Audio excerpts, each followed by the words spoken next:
لغمان کې د ولایتي شورا سکتوري ادارو او مدني ټولنو لپاره د سیمهییزو شوراګانو د چارو تنظیم او استازندوی د لارښود ورکشاپ پیل شو. نن د یکشنبې په ورځ په ولایت مقام کې د مرستیال والي، د ولایتي شورا رئیس، د دې شورا مرستیال، د سکتوري ادارو شمېر مسؤلینو او ګڼو نورو ګډونوالو په شتون کې د سیمهییزو ارګانونو خپلواک ادارې د سیمهییزو شوراګانو د ملاتړ او انکشاف امریت له لوري یاد ورکشاپ پیل شو. د سیمهییزو ارګانونو خپلواک ادارې د سیمهییزو شوراګانو د حمایت او انکشاف امیر رحمت الله قریشي دغه ورکشاپ په موخو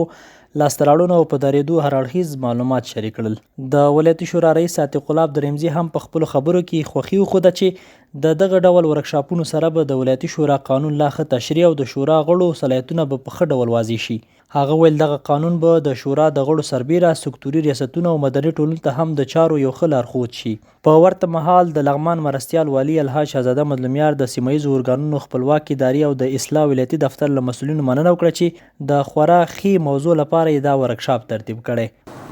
د سیمهییزو ارګانونو څخه چې کوم هیئت راغلی دی او د اصلاح د دفتر محترم مسؤول منصف صاحب دی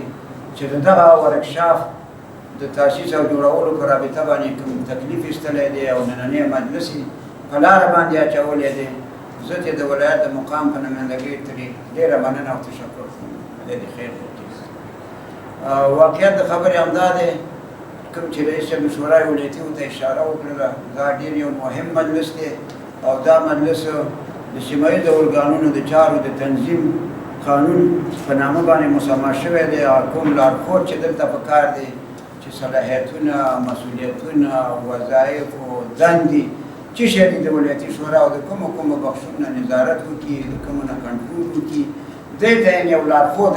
دلته ورپورته شوی دی. نو د دې نه دوستان نه مې دغه دا دی چې د دې نه چې څه دلته اوري او څه ګوري او څه یادوي، خدای دې وکړي چې نورو همکارانو ته یې انتقال کړي او هغه دوستان د ولایتي شورا ورونه چې نه دي راغلي،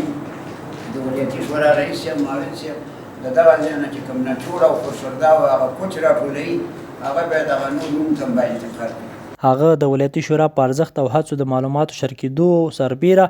د ورکشاپ له ټولو ګډونوالو غوښتنه وکړه چې دلته ویل شوي قانون او موارد دې له نورو سره شریک او په عمل کې پیاده شي. د یادونې وړ ده چې یاد ورکشاپ به 2 ورځې دوام وکړي او پر مهال به یې د سیمهییزو شوراګانو د چارو د تنظیم قانون، د ولایتي شوراګانو او مدني ټولنو لپاره د دادخواهۍ لارښود چارې تدریس شي.